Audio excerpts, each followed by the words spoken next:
খুলুমকা তিনি যত অকারক হাজারগ্ন আমি খাবার খবর খুলুম তিনি হাববাগা মহারাজ প্রদর কিশোর মানিক্য বাহাদুর মনে খাবার খবর খুলুম যারা ওরা ভাই নজর যায় আমি যত্ন খুলুম এবং যারা কক বরফ বা ত্রিপুরা কক বুঝিয়া বনভাবে আমি তাদেরকে যারা এসেছেন মৈতেই চাকরা এবং নাঙ্গল তাদেরকে যারা এসেছেন তাদেরকে আমার আজকের দিনে তাদেরকে আমি অভিনন্দন ও শুভেচ্ছা জানাচ্ছি।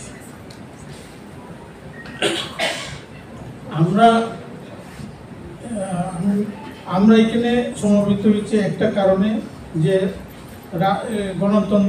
রাজতন্ত্রের পরে গণতন্ত্রের পর মহারাজ প্রদীপ কিশোর মানিকের নেতৃত্বে যে হজম ভোজন আমরা শুরু করেছি সেটা নিয়ে আমরা আজকে মিলিত।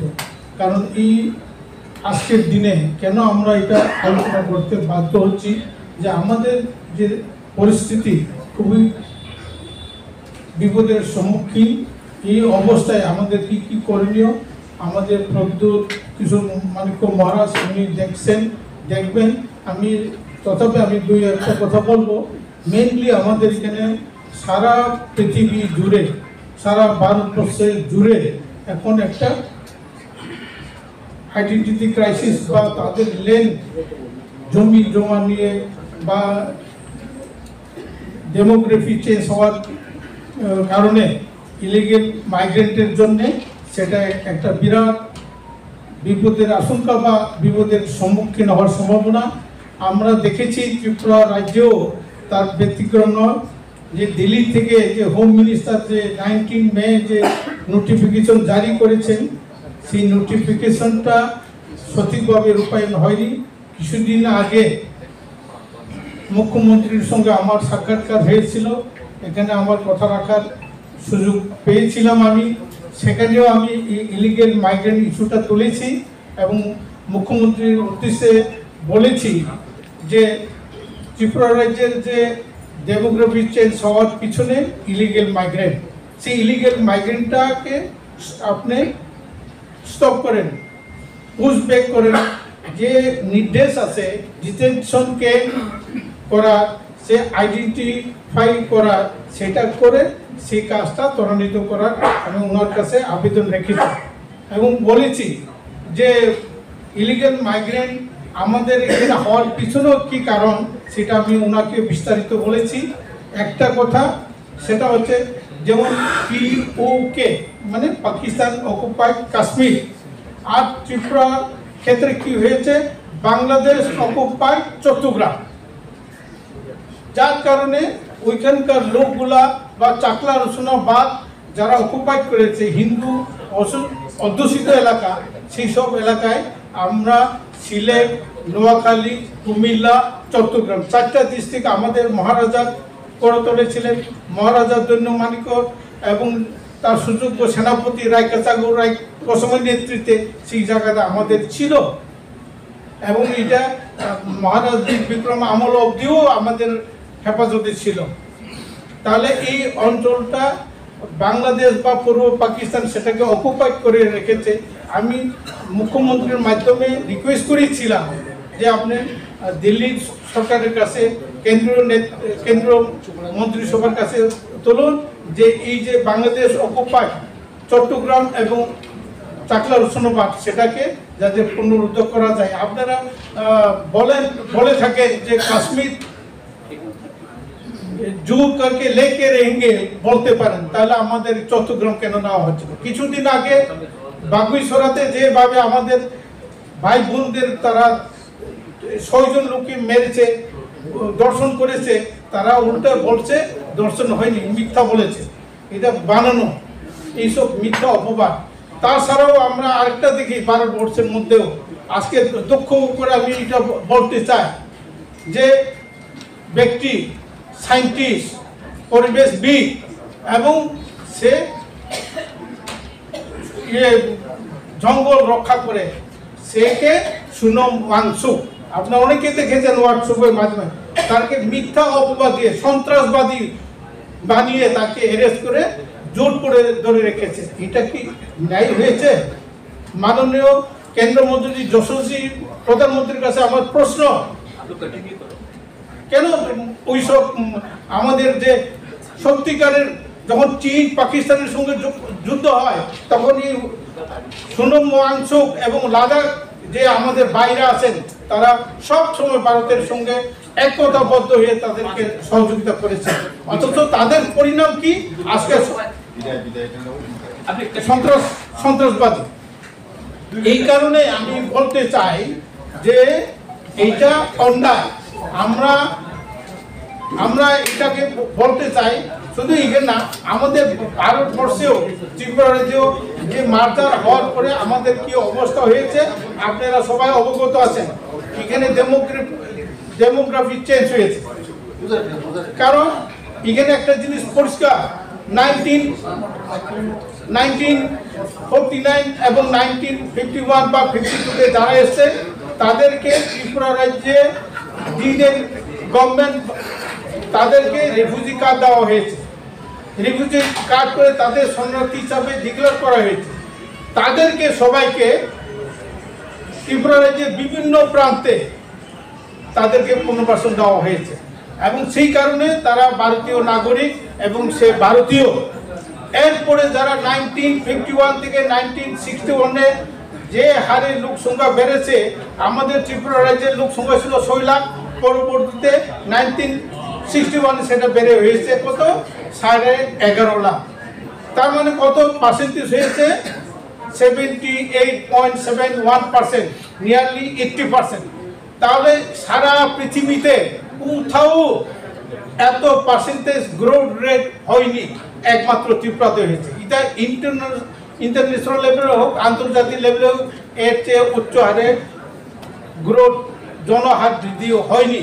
তার কারণ ইলিগাল মাইগ্রেন্ট।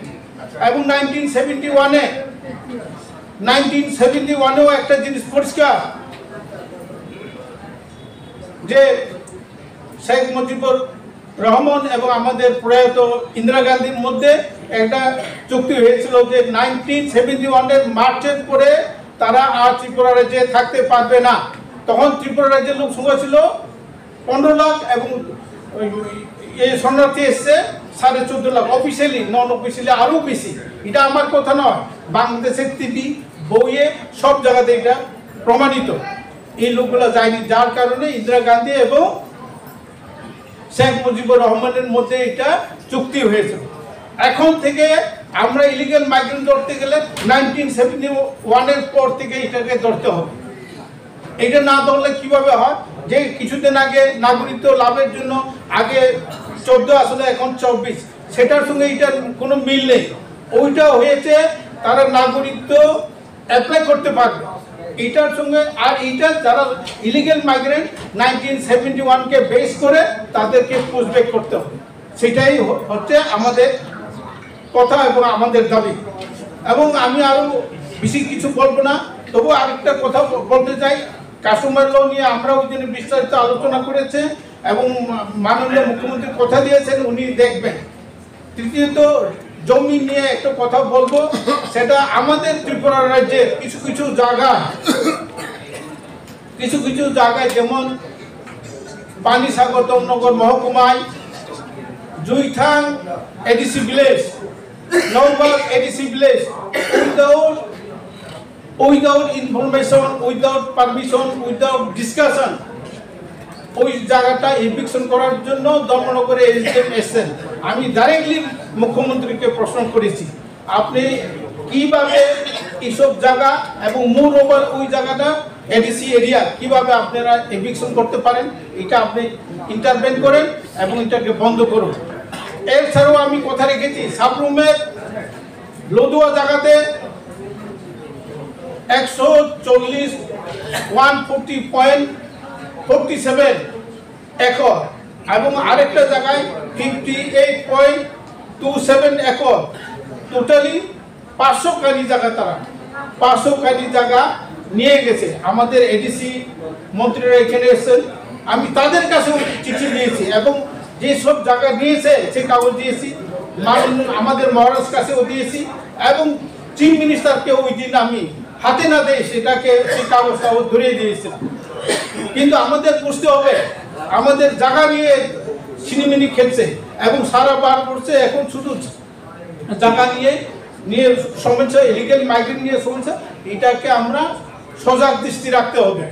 এখানে এটাকে কোনো মতেই আমরা অবহেলা করা চলবে না। এই জিনিসগুলা আমরা ভাবতে হবে। আগামী 25-26 তারিখ যে কনফারেন্স হচ্ছে জমাসরায়, আপনাদের সহযোগিতা কামনা করছি। সবাই আসুন, মিলেমিশে আমরা করব। একটা কথা আমাদের চেয়ারম্যান আমাদের চেয়ারম্যান বরংনাম মাননীয় পদলীলা জমাতে বলে গেছেন, একটা জিনিস খেয়াল রাখবেন, আমরা এখানে রাজনীতি করতে আসেনি। আমাদের সংগঠন সামাজিক সংগঠন, একটা কথা ক্লিয়ার, আমরা সামাজিক সংগঠন।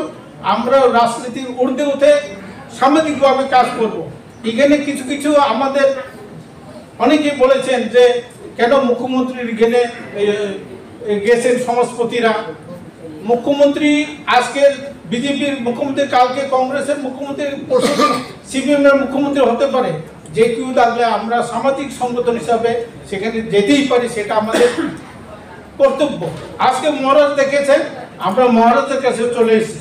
আমাদের এখানে কোনো ইয়ে নেই। কিছু কিছু লোক বলছে, কিছুদিন আগে প্রধানমন্ত্রী এসেছেন, প্রধানমন্ত্রী যারা ইনভাইট করেছেন, অর্গানাইজাররা করেছেন, অর্গানাইজারকে ত্রিপুরা সরকার আমাদেরকে নিমন্ত্রণ করেছে, আমরা চলে গেছি। অনেকে আমাদেরকে আঙ্গুল তুলে বলছে কেন তারা ওখানে গেছে, মহারাজ খবর পাইনি, কেন আমরা যাই। কে নিমন্ত্রণ পেয়েছে, কে নিমন্ত্রণ পাইনি, এটা তো আমাদের জানার কথা নয়। আমাদেরকে নিমন্ত্রণ করছে, আমরা তাই চলে গেছি। পরবর্তীতে আমরা যখন বাড়িতে এসে দেখলাম হোয়াটসঅ্যাপে, ফেসবুকে যে মহারাজকে খবর দেওয়া হয়নি, কংগ্রেস দলকে দেওয়া হয়নি, বিরোধী দল নেতাকে দেওয়া হয়নি, সেটার সঙ্গে আমাদের কোনো সম্পর্ক নেই। দয়া করে এখানের সঙ্গে ওই রাজনীতির সঙ্গে আমাদের গোলমেল করবেন না, এটাই আমি অনুরোধ করছি। আর কিছু বলছি না, এই বলে আমার কথা শেষ করছি। সবাইকে আরও একবার নমস্কার জানিয়ে এই দশমীর দিনে আবার নমস্কার জানিয়ে আমার কথা বলা শেষ করছি। নমস্কার।